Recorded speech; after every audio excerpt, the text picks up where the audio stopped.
Welcome back to Joe Stunner Boxing. I hope you're having a good weekend. The card that I watched this morning, the early hours of UK time, which was from Times Square in New York, is the worst card I've seen in many, many years. And by far the worst card that Turki Al-Sheikh has been involved in since he got into boxing. Now, this video is not about putting the boot in too badly, because in actual fact, if you look at the fights that were on offer, they were actually on paper pretty good.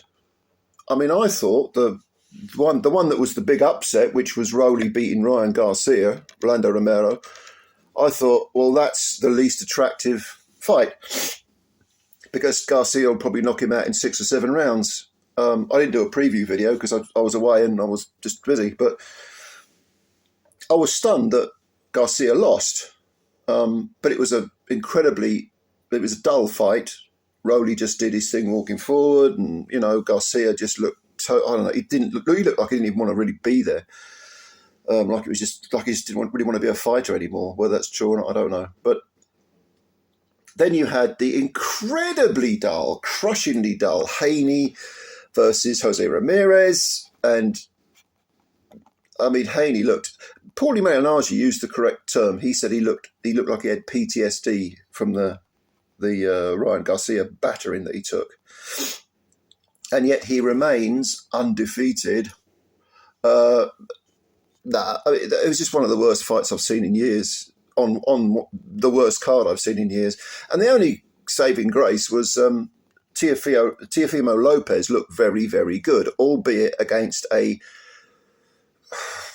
guy who looked, I'm almost tempted to say old, in Arnold Barbosa Jr., who just has had, is it 2 defeats in a row now, and he's looked terrible in both. He's just no imagination, come forward, rinse and repeat, not having any success, but you keep doing the same thing. And Teo he's much more talented than Barbosa, and it really, really showed. So,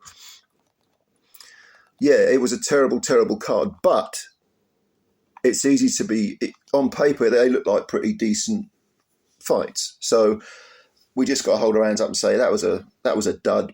And also having it in Times Square. I mean, again, I'm not averse to trying new things. It was a fine effort at something new. I've only ever been to Times Square once, but I was trying to remember it and think, what is it? Where would they put the ring and all that sort of thing? Because it's been years since I was there, but it didn't seem to work really in terms of atmosphere. Okay, I'm sitting at home, so what do I know about the atmosphere? But when it comes to atmosphere, it can inspire or deflate the fighters fighting. I mean, Christ almighty, we saw that with Chris Eubank Jr. and Conor Benn a week ago. The atmosphere was absolutely electrifying, and that was just me watching it at home, and many others, of course. And that clearly added to the already, dense enmity between the two fighters, and made them work even harder and fight even harder, like true warriors, which they both are. So I'm not going to be too bad, too unkind, or too scathing, I suppose, about the fact that this was a shite card, although it was. And I'll be scathing about Garcia's and Haney's performance. I mean, that rematch has got to be dead in the water now, right?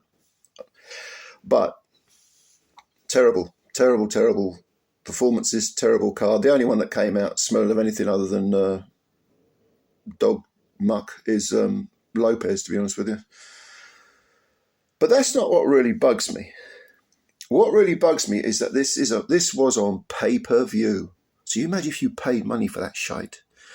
And I didn't pay for it. I watched it using the proverbial other means. But this is one reason why I hate pay-per-view.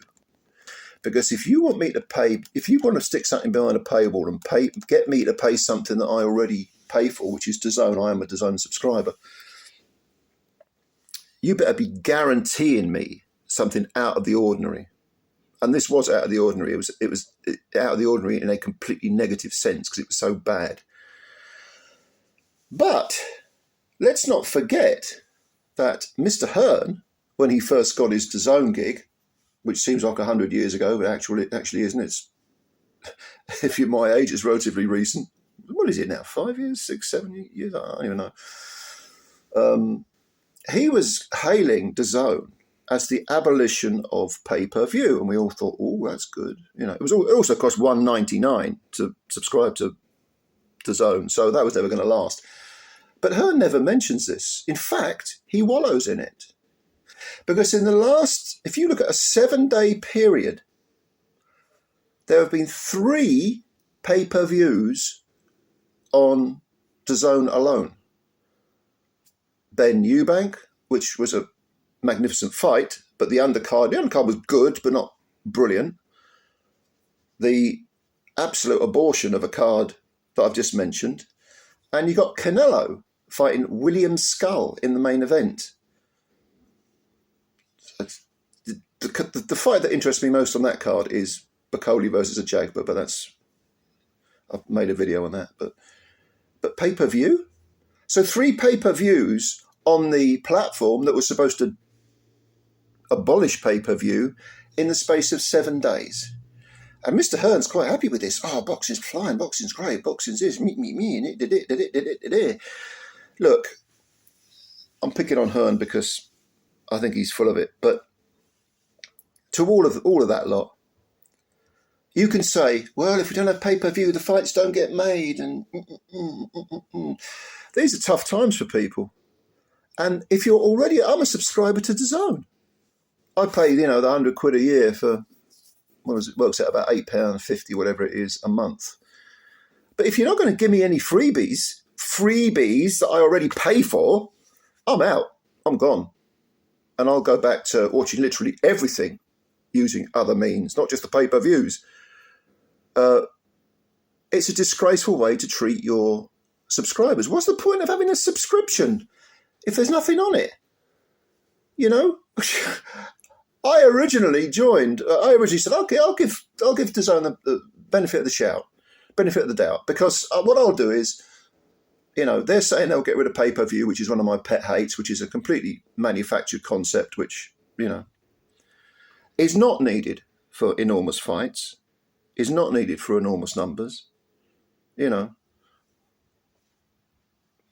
Jake Paul, whatever you think of Jake Paul, he has proved that with the old Netflix endeavor and all that stuff, and it was on YouTube as well. I think that horrible Tyson thing. There's something. You don't need pay-per-view. If you're a subscriber of Netflix, I think you got it for free, didn't you? The Jake Paul Tyson farce, but which, a horrible event, no doubt.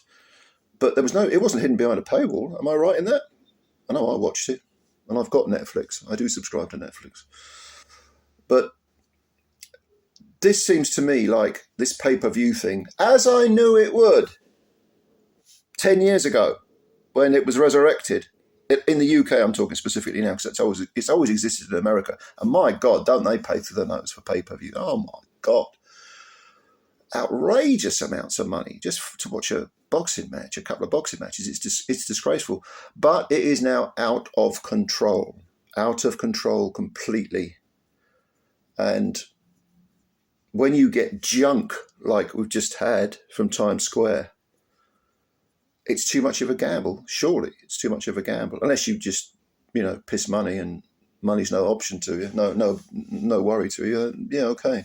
You want to throw your money away, you can throw it my way if you like. I'll have it. Spend it on something better than that. But so those are a few thoughts on pay-per-view and DAZN. And so if they don't improve the output, the subscription output, I'm out. I'm gone. I'm just not doing it anymore. I'm not doing it anymore. So, yeah. But yeah, if you've got any thoughts on this, let me know. Let me know what you think. And I'll have a read of your comments and answer as many as I can. Thanks for watching. If you like this video, please subscribe to the channel and hit the like button. You're helping us out, and spread the word about Joe Stunner Boxing. Thank you very much if you've already subscribed as well. We're well over 6,000 now, so that's all good. Anyway, looking forward to hearing what you've got to say, and I will speak to you soon. Bye for now.